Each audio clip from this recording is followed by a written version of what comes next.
Have you ever been stargazing? Binoculars, telescope, or just open eyes? It's amazing.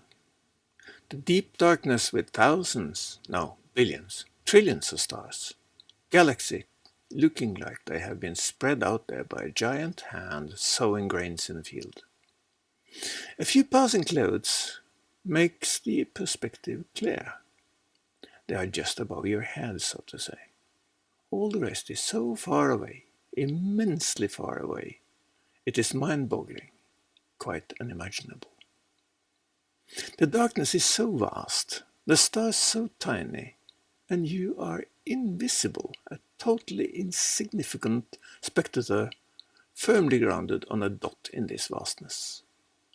You lose yourself momentarily and let your mind fly off into space. Wonder, wonder. There is no up and down. Directions lost. You want to reach the end of this immensity. But where is the edge of space? You know as a matter of fact that you were born at a certain date, in a certain place, on the dot, our entire dot that we call the Earth, or Tellus, a small blue planet circling a quite ordinary star. You are used to measures. Days begin, and they have an end. Years too, and even your life will meet its unavoidable end, death. You measure distances. Walking from your home to a friend takes about 14 minutes and is about 1103 meters. The road has a beginning and an end. There is distance and there is time. Now I have talked about the flexibility of time in an earlier podcast, but this goes even beyond the flexibility and all measures of distance. Your brief escape from body left you restless. You tried to reach an edge but found none. Your escape seemed both long-lasting and short. You felt like disappearing and at the same time encompassing all there is, time and space. This strange feeling is what forces you to question reality and its perceived dimensions. Is there a beginning? Is there an end? How can there be a beginning or an end? If the universe was created by a divine being or just appeared as a consequence of a huge bang, where did the divine being or the Big Bang originate? What was before? Say, time and space did not exist, nor did matter. Yet now you exist as a chunk of matter entirely subject to the dimensions of space and time, however relative those dimensions may be. What a miracle!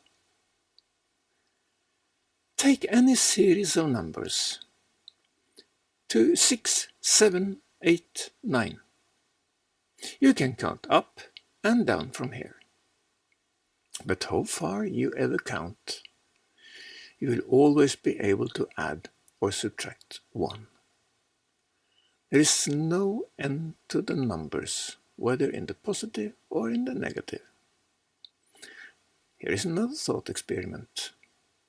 We have located a number of quantum particles, infinitely small. We think they are the final building blocks of known matter. Are they really? Those particles barely exist at all. They appear and disappear in a blink. Yet they produce matter, or to be exact, that which we humans experience as matter. With numbers we have come to an example of the infinite. Following matter into its deepest recesses, we end up beyond matter, as we know it, facing an infinite depth of what materially may only be understood as a void. Looking the other way, in the direction we started, into deep space, we cannot even imagine an outer wall. Even children will ask, if there is a wall out there, what lies behind it? Children are smart, even more than physicists. Children will also pose the question, what was before and what will come after? Adult humans often forget to pose basic questions about existence. They have become so used to the measure of all things, their limits and other surfaces, beginnings and ends. Deep thinking stops with standard education. The wandering mind is put to sleep. Even scientists are half asleep when producing this self-fulfilling mathematical formula. What you get from a calculation results from the input, and the input is always a limited idea. Yes, you cannot calculate with infinity. It blows every formula to shreds. Even so, mathematics operate with several different infinities, believe it or not. Theory is a strong tool, but every theory is temporary even after it has been proven. New insights may bring new input, and the theory will be replaced. Even human logic suffers from the same. It is fundamentally based on our intellectual capacity and heavily rooted in duality. I will not waste your time with the mathematics and logics. I will evoke your fantasy, your capacity to imagine beyond measure and form. As long as we remain tied up by materialistic limitations, we will not be able to reach a full understanding of the world. The world is not only matter. You need only take a second look into space and consider the materiality of a thought to understand. Matter is just one aspect of the cosmos. Let us dive beyond matter, beyond beginnings and ends. Matter only defines shapes and has a very limited reality, being within a few octaves of the living cosmos. The cosmos, as I have defined, is absolute, infinite, timeless, and have more dimensions than we are able to perceive, even imagine. Finiteness belongs to the material only. Every finite material object or being is an expression of something not material. An idea or a will to be. Let me explain. If you produce an object, say a tool, a piece of art, then this object, the hammer or the sculpture, is a product of your idea. This may be considered a second-level creation, since it follows you becoming into being. This you coming into being grows from a deeper idea, the idea of you residing in the non-material as a given will to exist. You are this will. Will is not a material thing. It is pure immaterial force. Thus, immateriality lies underneath the material. Cosmos is will. It is will. Alive and conscious. A creative force with no beginning and no end. It goes beyond every imaginable concept, even though available to the limited human mind. From this understanding of the cosmic, we come dangerously near religion. This being will may be interpreted as a divine being, or several according to the aspects we observe, being expressed in our tiny corner of the universe.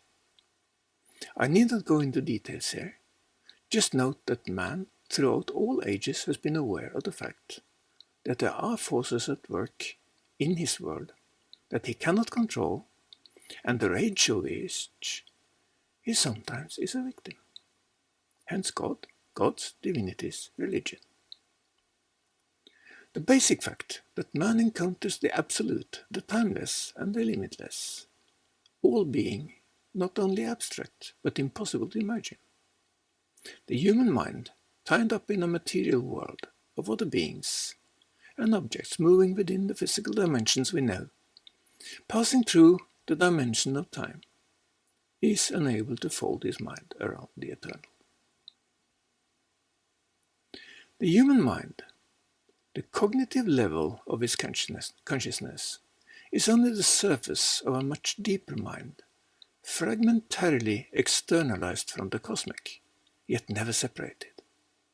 It is like a flower in the field of humanity, with deep roots, going all the way down through the unity of all humanity to the cosmic consciousness itself. Reaching into these depths requires a journey through consciousness itself, beginning with your own. The cognitive mind needs to be educated to shut down and be silenced. Then you may begin the journey, but beware. You will have to pass through levels where all the horrors of man has invented will confront you. You must face it within yourself. This will throw you back again and again and test the strength of your will. To get through, you must profoundly will this, and perseverance alone will take you through. At the deeper levels, you will penetrate to a spark of light and become one with it, realizing that this is you.